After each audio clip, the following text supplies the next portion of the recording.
May 27, 1941. The North Atlantic, 400 miles west of Brest. 8:47 in the morning. A British battleship opens fire at 21,000 yards on the most powerful warship Germany has ever built. Her 9 guns are the largest in the Royal Navy, 16 inches, firing a shell of over 2,000 pounds.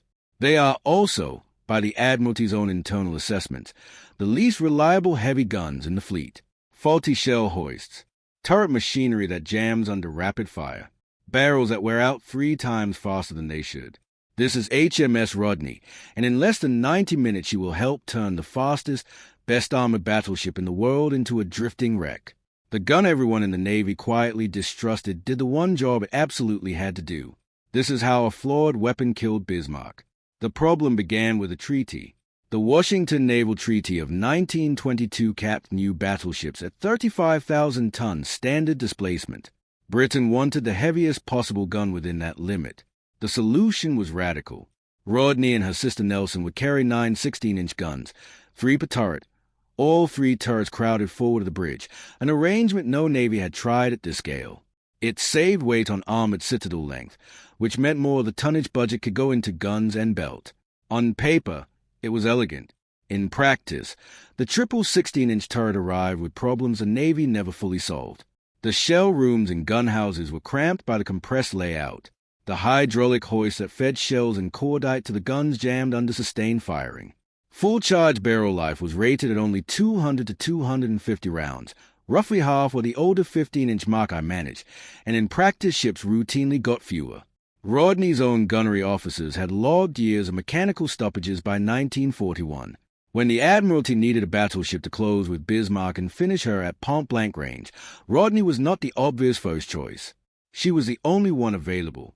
Bismarck had sailed on May 18th with a heavy cruiser Prinz Eugen, intending to break into the Atlantic and savage convoy traffic.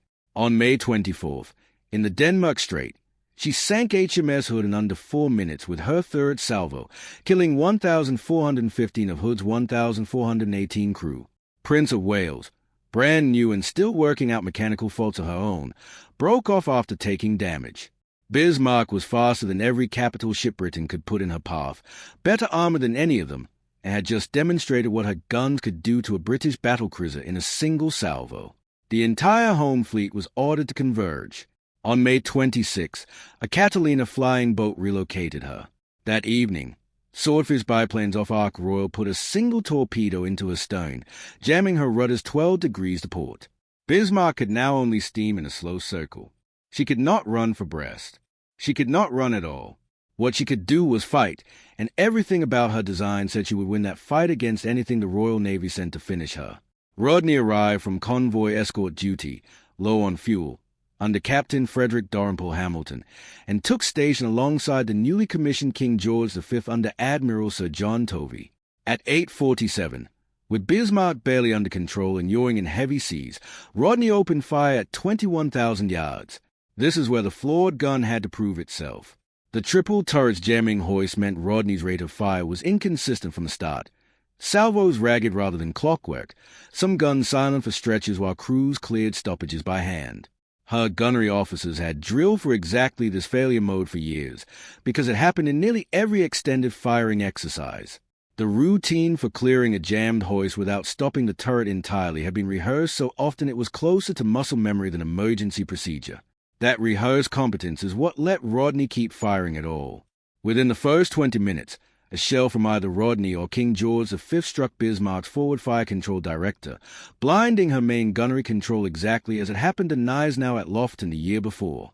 Bismarck's return fire, devastating in the opening minutes and straddling Rodney repeatedly, fell off sharply once that director was gone.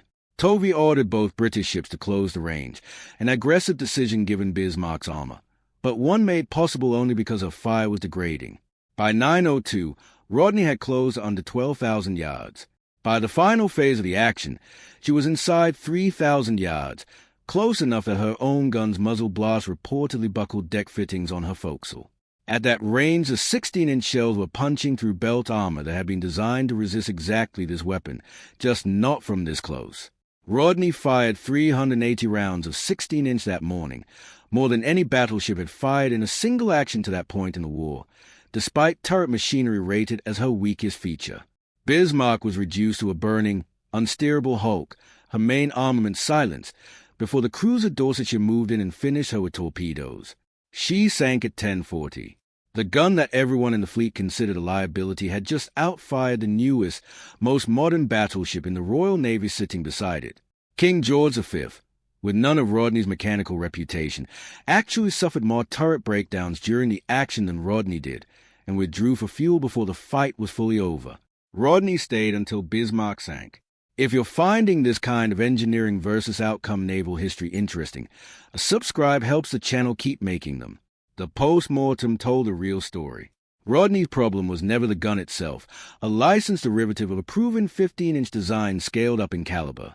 It was a triple turrets feed machinery, a mechanical bottleneck that could be drilled around but never fully engineered out within treaty weight limits. Nelson-class gunnery officers had spent a decade building procedures specifically to compensate for a fault the Admiralty already knew about at launch.